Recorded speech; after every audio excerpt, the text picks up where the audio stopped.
Good day and gratitude, family. This is Face the Nation with Bold and Unchained. And all apologies. I did have a prior engagement that went a little longer. However, I wanted to come back home so that we can at least begin the abolitionist part of our reading today. Again, this is Face the Nation with Bold and Unchained. And let me first get out the copyright disclaimer, get that out the way. Copyright disclaimer under Section 107 of the Copyright Act 1976. Yeah, I'm going to watch some of you guys when y'all do y'all copyright disclaimer so that I can get mine a little bit better than what it is, because I just wrote this down, as you can see. Yeah, use what you got, right? Copyright disclaimer under 107 of the Copyright Act 1976. Allowance is made for fair use for purposes such as criticism, comment, news reporting, teaching, scholarship, and research. The fair use is a use permitted by copyright statute that might otherwise be infringing. Nonprofit, educational, or personal use tips the balance in favor of fair use. And Bold and Unchained, I would like to confirm, Bold and Unchained is here to assist Black America and Black media in the uncovering and the confronting of white supremacy / racism. The many agendas, events, projects, sabotages that have been used against Black America. You know, we are here to confront each and every one of those measures across the board. Little bitty old us. Little old us. Because see, it has come to my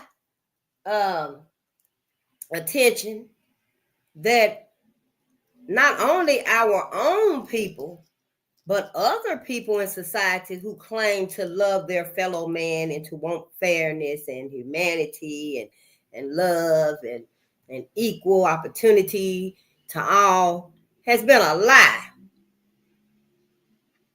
When I look out today and I look at Black media, I see that everybody getting some of this oppression. Everybody finna get some of this oppression because nobody wanted to stand up in America. After the abolitionists that we're going to read about, we can kindly see that the rest of America didn't give a damn one way or other what happened as far as Black people being free from slavery. I mean, they didn't care whose life it took. The main focus was to keep Black people enslaved and protect that white purity.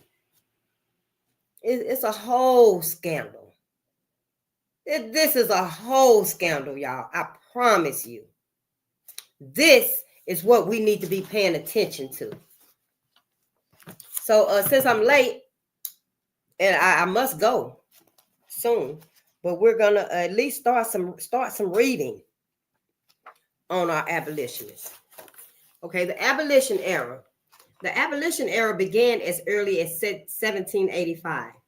During this era, many people who had heard of the harsh treatment of slaves began to speak out against slavery. Both Black and white Americans sometimes worked together to help end slavery. Persons who were against slavery formed anti-slavery societies. These persons was called abolitionists. I think in the other video I was saying abolitionists, but it was abolitionists. Abolitionists believed that slavery was wrong. They believed that all persons living in the United States should have freedom and equal rights. They formed and equal rights, the Quakers and Mennonites, Mennonites.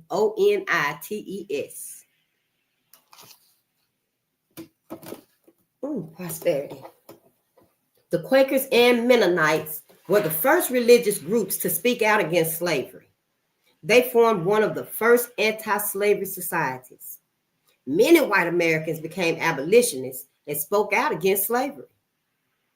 So how come white America, y'all, didn't take heed?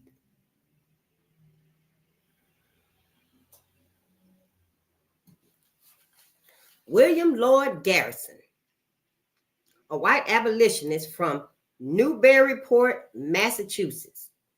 That's Newburyport, Newburyport, Newburyport, Massachusetts, published the first abolitionist newspaper in 1831. It was called The Liberator. Other white abolitionists joined Garrison in his stand against slavery. Wendell Phillips and Theodore Parker believed that slavery could be abolished by appealing to the people, telling them that slavery was wrong. Two other white abolitionists, James Birney, Birney, and Theodore Wells, Wells, disagreed with Phillips and Parker. They believed that slavery could be abolished by electing politicians who opposed slavery so that they could pass laws to get rid of slavery. They formed the Liberty Party and supported James Birney for president of the United States in 1840 and then again in 1844, but they wasn't successful. John Brown, this the only one I knew of. John Brown, a white abolitionist from Torrington, Connecticut, believed that guerrilla warfare was the best way to end slavery. On October the 15th, 1859, he took a small army of 17 whites and 5 black men to capture the federal arsenal at Harper's Ferry, Virginia, now West Virginia. The arsenal was a government factory where weapons were made and stored. They captured the arsenal and passed out guns and ammunition to slaves in the surrounding area. The slaves were told to use the weapons in a surprise attack on their masters. The news of the arsenal capture spread quickly.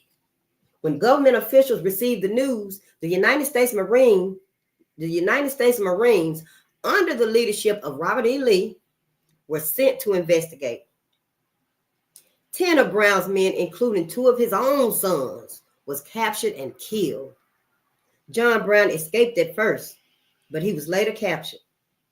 He was charged with murder, conspiracy, and treason against the state of Virginia. On December the 2nd, 1859, John Brown was hanged. John Brown's death caused other abolitionists to work even harder to have slavery abolished. The abolitionists began singing, "John Brown's body lies a moldering in the grave, his soul goes marching on."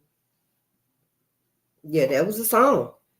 John Brown's body lies a moldering in the grave, his soul goes marching on.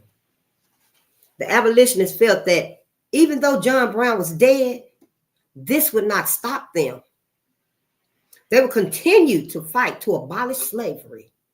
Only 18 months after John Brown's death, Union soldiers marched into the Civil War singing his praises. To them, he had been a brave man who was willing to die for what he believed. That's John Brown. Yep, John Brown. Let's highlight it right here. And he was a white abolitionist against slavery in Torrington, Connecticut. And the other was William Lloyd Garrison. And he was an abolitionist from Newburyport, Massachusetts. He published the first newspaper, The Liberator. Some white Americans found other ways to help African Americans. Gerrit Smith, Gerritt, a wealthy landowner, gave 120,000 acres of land in the Adirondack Mountains. And that's Adirondack. Adirondack. Adirondack. Adirondack. Adirondack. Adirondack. Adirondack. It's really Adirondack, but when you put them together, it's Adirondack. Adirondack Mountains. Well, it's Adirondack Mountains for black settlers. The land was never used because the long, hard winters made it impossible for a permanent settlement there.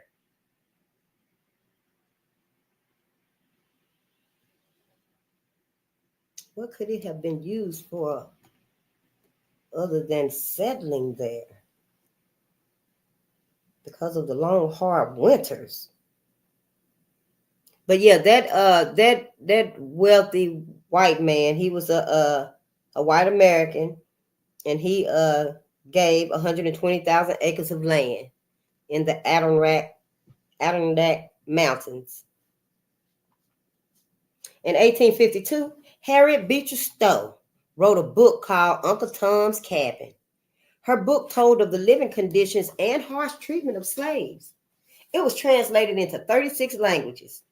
People all over the world were shocked when they read of the cruel and inhumane treatment of American slaves. Her book made many people change their minds about slavery, and that was Harriet Beecher Stowe. I don't think we got that book until one of you have that book. Then we will be able to read it. Such famous literary writers such as Ralph Waldo Emerson, Henry David Thoreau, Thoreau, Henry Wadsworth Longfellow, Wadsworth, Longfellow, Longfellow, and John Greenleaf Whittier, Whittier, all supported the abolition movement. In the mid-1830s, two sisters became abolitionists and pioneers in the women's rights movement. Sarah and Angelina Grimke believed that African Americans and women should have the same rights as other people in the United States. And you know, we've been reading about Grimke, and it was either Red Summer or it may have even been in racial violence in Kentucky. I'm tempted to say we was reading about Grimke and racial violence in Kentucky. But when we come across his name again, we should remember the two sisters. And their name was Sarah and Angelina Grimke, believed that African Americans and women should have the same rights as other people in the United States. Sarah and Angelina Grimke were born to wealthy Southern parents in Charleston, South Carolina. Even though they were born and grew up in the South, where almost no one spoke out against slavery, they had the courage to stand up for what they believed to be right, to be the right thing. They had the courage to stand up for what they believed to be the right thing. They wrote pamphlets and traveled throughout the northeastern United States, speaking out against slavery.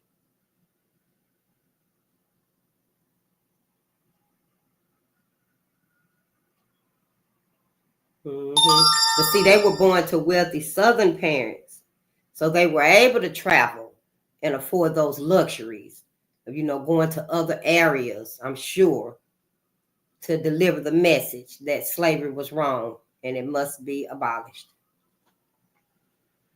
Oh, in 1837, Elijah Lovejoy, a white newspaper writer, was shot to death and his printing press was thrown in the river in Alton, Illinois, because he printed anti-slavery articles in his newspaper.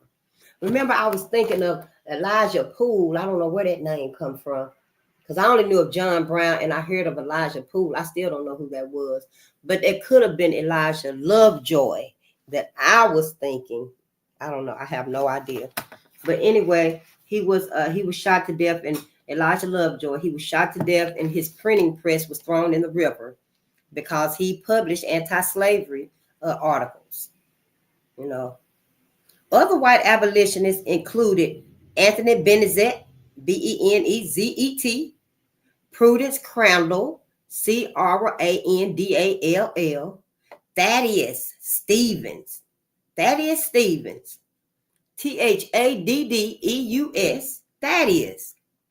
Thaddeus, Charles Sumner, Sumner, John Woolman, Woolman, Lydia Marie Childs, Arthur and Louis Tappan, Tappan, Albion Tourgee, that's Albion Tourgee, George Washington Cable, Levi Coffin, and Joel Spingarn, Spingarn. His name seems familiar too, Spingarn, and I think that name was in the other book. All right, let's go over some famous Black abolitionists. Famous Black abolitionists. Yeah, let's and you know, the allies, the white abolitionists, we give credit to their name. That's why we read them. And we will learn about them and we appreciate them. But I want to know, white America, how you deter from your white abolitionists. And they were doing the right thing. How did America, white America, I understand in the beginning, there was some pushback. There was some pushback. I get that. But after it became known and understood that there was a stance against slavery, white America, how could you do it? You killed your own because they said, hey, that's wrong. That's anti-life. You know, we just trying to talk about it here on Bold and Unchained. Because we still in this on this planet together. Separation is truly not separation because we're all on this one planet. We hardly even see the Amish. We need to take some of their measures though. But what all I'm saying is we hardly ever see them, but we know they're part of society. We know they're here. Sometimes they even come out and prosper us with their kind demeanor, with their organization, with their love for self. Well, Black America, that's what we got to do. So let's get back to it. Famous abolitionists, famous Black abolitionists. Black abolitionists led the way in the fight to end slavery. They led the way. Let's not get it twisted, okay? Just because we did have allies,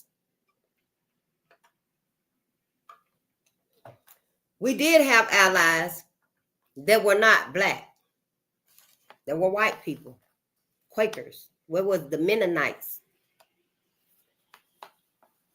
But Black people led the fight against slavery. See, if Black people had not, the first Black person had not said, no, you're not finna do this to me. If Black people didn't take up the fight against slavery, it probably never would have became a fight, a movement, a lifestyle against slavery. I don't think it would have. White people, even these great white abolitionists, I don't think they would have come upon that change on their own until they were prompted mentally, physically, spiritually, religiously by Black people standing up to say no and fighting back against it. That's what I think. Yeah. So Black abolitionists led the way in the fight to end slavery. Many worked through anti-slavery societies and some worked alone. They wrote pamphlets, books, and edited newspapers. Others traveled throughout the country speaking against slavery. Many worked on the Underground Railroad, helping slaves to escape to freedom. This was a very dangerous thing to do. Many Black abolitionists were often beaten and harassed by slave owners. The slave owners feared that the abolitionists would cause their slaves to rise up against them. Then why not free them? Why not free them? You gonna keep a dog in your house that you scared of? Well, you gonna let him out when somebody come in and try to get at you? And then he probably gonna get you because you the one been keeping him in the trap in that kennel all day. I'm just saying,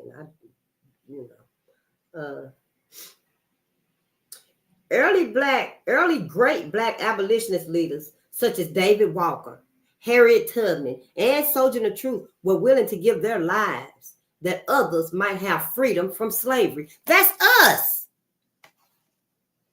They were willing to give their lives for us. So who saved who? Black America. You cannot deny and doubt that our ancestors saved us, literally.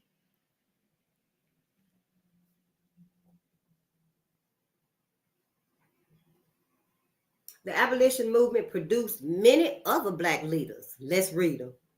Henry Highland Garnet, or is it Garnett? But it's Henry Highland Garnet, Garnet. And he was born 1815 to 1820, 1882. 1815 to 1882. Henry was born a slave in the state of Maryland. When he was 9 years old, he and his parents escaped to Pennsylvania. By the age of 22, he had become an outstanding speaker. Garnet later became a minister and served as pastor of the 15th Street Presbyterian Church in Washington, D.C. And that was from 1864 to 1866. During this time, he was invited to preach to the House of Representatives. At the time of his death, he was serving as official minister to Liberia. And that's Henry Highland Garnet. 15th Street Presbyterian Church. And that's in Washington, D.C. Some of these places here, I'm gonna mark it anyway. Some of these places here, you know, we could put these on our bucket list. Let's just start a bucket list. Just say it's for fun. Just start a bucket list and just say it's for fun. You know, it's just an activity we're taking part in today. And who knows? As time goes on, as we age and gain experience and, you know, learnings about the world and stuff and start to travel, we will have some destinations that, hey, I should go see that. I'm here. Instead of going over there, why not go over here? And then I can see, you know, the memorabilia. Charles Lennox Redmond. Charles Lennox Redmond. Remond. Remond. Yeah, Charles Lennox Redmond. 1810 to 1873. He was born in 1810. He died in 1873. Charles was born of free parents in the state of Massachusetts. He was a well-educated man. While serving as the official speaker of the Massachusetts Anti-Slavery Society, Redmond traveled throughout New England. In many places where he spoke, people declared him to be the greatest speaker of all times, until the great orator Frederick Douglass came along. Yep, Charles Lennox Redmond. He was considered the greatest speaker of all times until the great orator Frederick Douglass came along. Yep. Wow, Charles Lennox Redmond. He must have been awesome.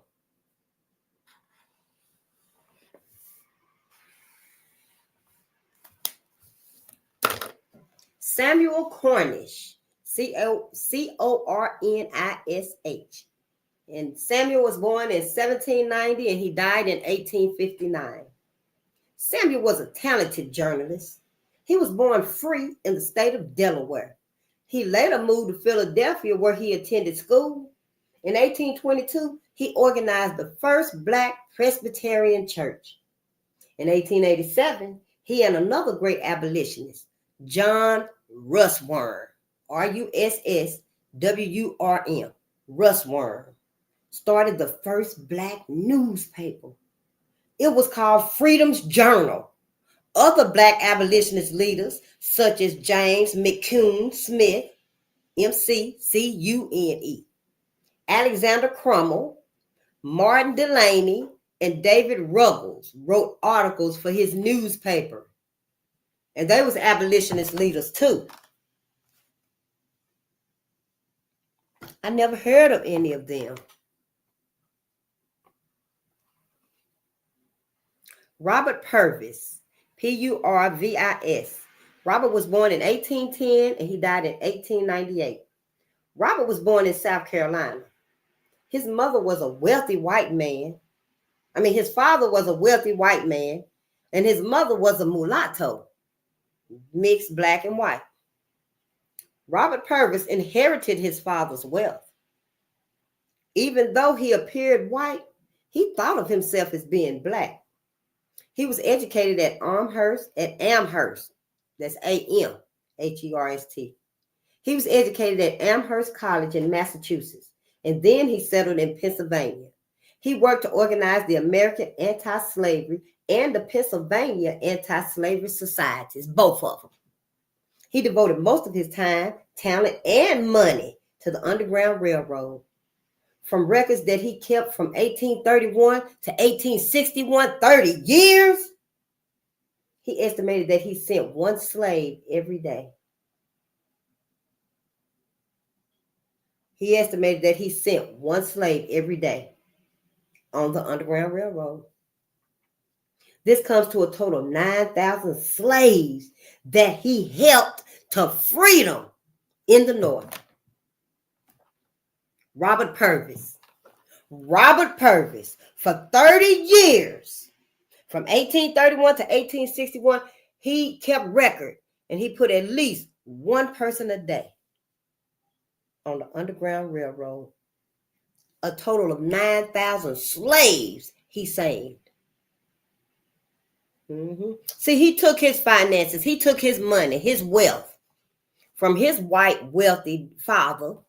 Because if mama was a mulatto, black and white, I'm sure she didn't have no money, finances, wealth, luxury. But he inherited his father's, and he took that because he saw himself as a black man. And he used his wealth to help his people, his black people. He knew that his white people were all right and they were wrong. Next is William Still. William was born and that's Still. William was born in 1821 and he died in 1902. William was the 18th child born to a slave mother and an ex-slave father. 18. When he grew up, he devoted much of his time to helping slaves escape on the Underground Railroad. He later wrote a book called The Underground Railroad. We got it, but it ain't him. Yep, we got it, but that's not him. This Underground Railroad is by Colson Whitehead. But we'll see if we can find brothers William Still's Underground Railroad too. He later wrote a book called The Underground Railroad. It told the story of how he helped 649 slaves escape to freedom. One day while working on the Underground Railroad, something very interesting happened as he talked with an escaped slave. He discovered that the escaped slave was his own younger brother who had been sold into slavery when he was young. And that's William Still.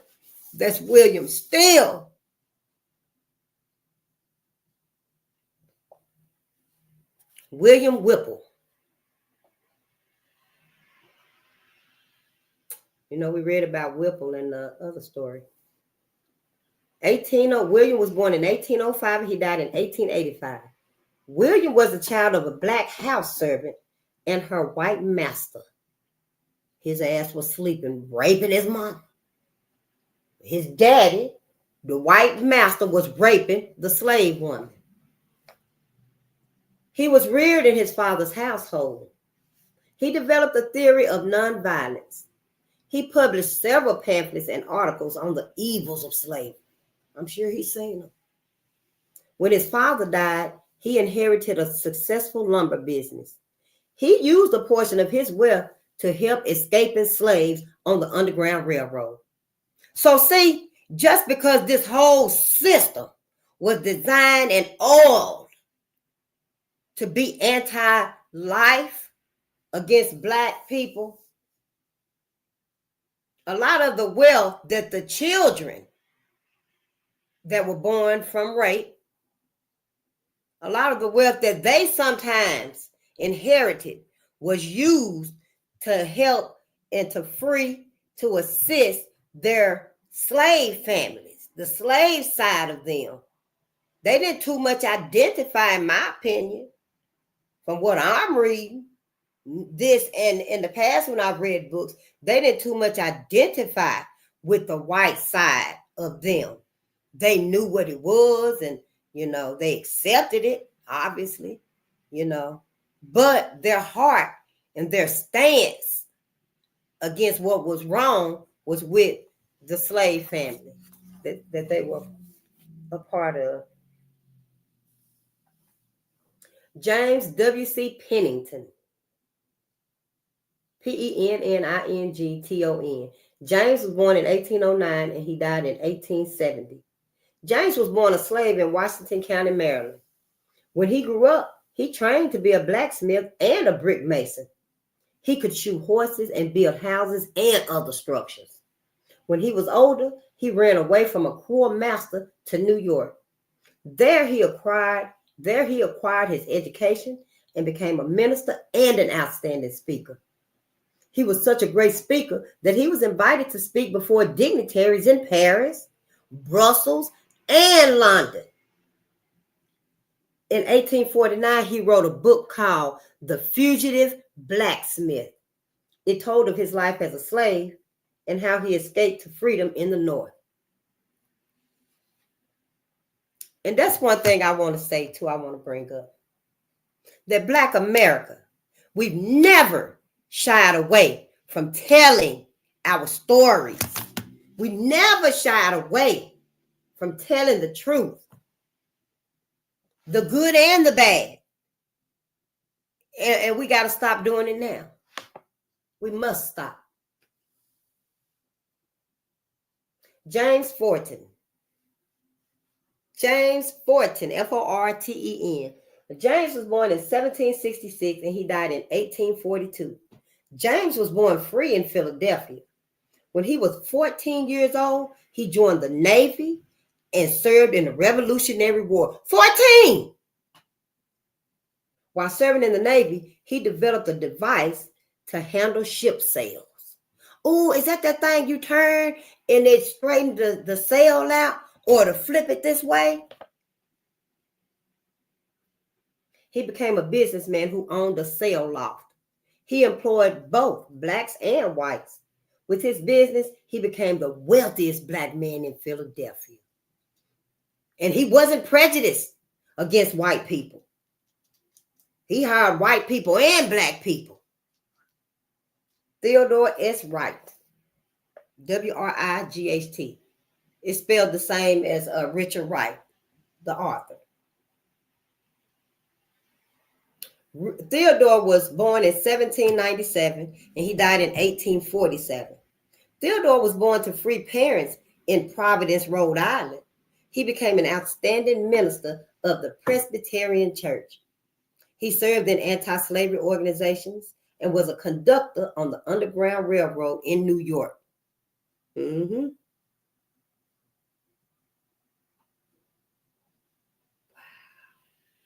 James McCune Smith, M-C-C-U-N-E. James was born in 1813 and he died in 1865, right when the slaves was free to walk off them plantations. James was a highly trained physician. He was born to free parents in New York. He received his education and medical degrees from the University of Glasgow in Scotland. He returned to New York and became a successful medical doctor. He bought 2 drugstores in New York City. 2 drugstores. Dr. Smith was an outstanding writer and speaker. See, they spoke up. Many other great black leaders gave their time, talent, and wealth to the abolition movement. Wow. Ooh, let's just read a little. Let's see what time it is. Maybe we're going to read a little bit about Frederick Douglass here. Oh, yeah. I think I can read it in these few minutes. Oh, and Dr. Umar Johnson got the Frederick Douglass School. FDMG, Frederick Douglass Marcus Garvey School, that he was building. I don't think it's built, but Do with it what you may. Frederick Douglass. In 1841, a tall, dark, handsome man was asked to speak to a group of people who had gathered to discuss ways of abolishing slavery. The man was Frederick Douglass, and the people were members of the Massachusetts Anti-Slavery Society. I've got another little picture of Frederick right there in case you want to see it. Frederick Douglass spoke so well that he gained everyone's attention. He was later chosen by the society to travel throughout the country to speak out against slavery. Frederick Douglass was the best person for the job because he was a good speaker and he had been a slave. He was born a slave in Talbot County, Maryland in 1817. He was the son of a white father and a black slave mother. As a child, he was eager to learn to read and write, but teaching a slave to read and write was against the law. So Frederick learned secretly from his white playmates and taught himself to read and write. Yeah, I remember in the book that I was reading to the grandbabies, he would tell the children, the white children, the other kids he was playing with, you write these letters out for me. I'll give you this right here. Or I'll bring you this. You write those letters out for me. And that's how he incurred the letters, the sounds, because he would trace them himself and sound them out. And he had a phonetic memory.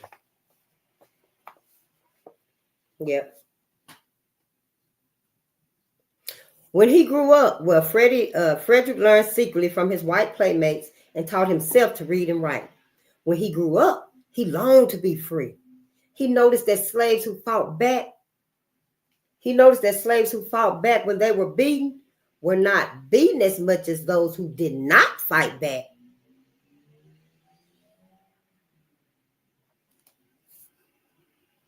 So when Frederick was beaten, he began to fight back. When he was 16 years old, he gave his master so much trouble that he was sent to a slave breaker. A slave breaker, for real. A slave breaker would whip and beat a slave until he agreed not to give his master any more trouble. Still, Frederick fought back. The slave breaker could not break Frederick. When he was 19 years old, Frederick became dissatisfied with his life as a slave. He began making plans to escape to the north.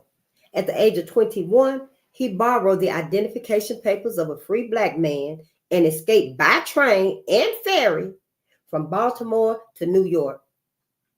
His original name was Frederick Augustus Washington Bailey. Frederick Augustus Washington Bailey. That was his real name, his first name, his original name at birth. But he changed his name to Frederick Douglass when he escaped. He finally settled in Bedford, Massachusetts, and began working in a shipyard. It was there that he addressed the members of the Anti-Slavery Society. He spoke so well that many people did not believe that he was once a slave. To prove that he had been a slave, Frederick published a book called Narratives. This book told of his life of 21 years as a slave. Since he had revealed himself in his book, he knew that his master could easily track him down, so he moved to England. There he continued to speak out against slavery. Some people there were so impressed by his speeches that they raised enough money to buy his freedom. Now Frederick could return to America. In 1847, he returned to Rochester, New York, and began publishing his newspaper, the North Star. Frederick soon became a well-known speaker and writer. He also became known as the most outstanding Black American of his day and time. Frederick Douglass. Frederick Douglass became a leader in other areas as well. He was once beaten and thrown from a train because he sat in the first-class sections where Blacks were not allowed to sit. Still, he continued to fight for freedom and equality for his people. His actions finally paid off when the New England railroads no longer required Blacks to sit in special places. His actions also helped to eliminate segregation in schools in Rochester, New York. During the Civil War, Frederick Douglass served as an advisor to President Abraham Lincoln. He called on President Lincoln to abolish slavery and enroll Black troops as soldiers in the Union Army. Early in 1863, when Congress approved Black enlistment in the Union Army, Frederick Douglass organized 2 regiments of Black soldiers. His own sons fought in the Union Army. After the war ended in 1865, Frederick Douglass became a leader in business and politics. In 1874, he became president of the Freedmen's Saving and Trust Company. Yeah, and then white people stole all the money. In 1877, he became a United States Marshal. In 1880, he was appointed Recorder of Deeds for Washington, D.C. 9 years later, he became American Consul General to Haiti. Frederick was interested not only in the rights of Black Americans, but he also thought that women should have equal rights too. Now, let me read that again. Frederick was interested not only in the rights of Black Americans, but he also thought that women should have equal rights too.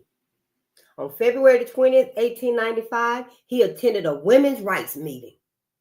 As he told his wife about the events of the meeting, he was suddenly stricken with a massive heart attack and died. Frederick Douglass had lived for 78 years. When he was laid to rest in Rochester, New York, he was mourned by thousands of people. Frederick Douglass, the greatest Black speaker, writer, historian, and abolitionist, had given most of his adult life fighting for freedom and equality for African Americans and women. If you visit Washington, D.C., you can visit Cedar Hill, which is Frederick Douglass's home. It was here that Frederick Douglass conducted much of his work. Now, this beautiful Victorian house, yeah, he lived in a Victorian house. It overlooks the nation's capital. In the visitor center, you can see exhibits and audio visuals of Douglass's life and work. You can also see gifts and other items that he received from such famous people like Harry Beecher Stowe and Abraham Lincoln and William Lloyd Garrison and many other people. Wow. We're going to read this right here too. The Frederick Douglass Creative Arts Center. This is it. On 46th Street in Manhattan, New York, stands the Frederick Douglass Creative Arts Center. This center is the only such place in the country where Blacks and other minorities can develop their writing skills. At the center, students can take classes and workshops in writing poetry, creative writing, playwriting, television writing, journalism, newspaper writing, and acting. The center sponsors a Black Roots Festival each year to give young writers a chance to meet famous Black American writers and performers. Some of the writers and actors that have attended the festival are James Baldwin, Maya Angelou, Toni Morrison, Quincy Troupe, Troupe, Amiri Baraka, Amiri Baraka, and August Wilson. The center is directed by Fred Hudson, who is a famous Black writer himself. He writes plays and scripts for movies and television shows. That's Fred Hudson.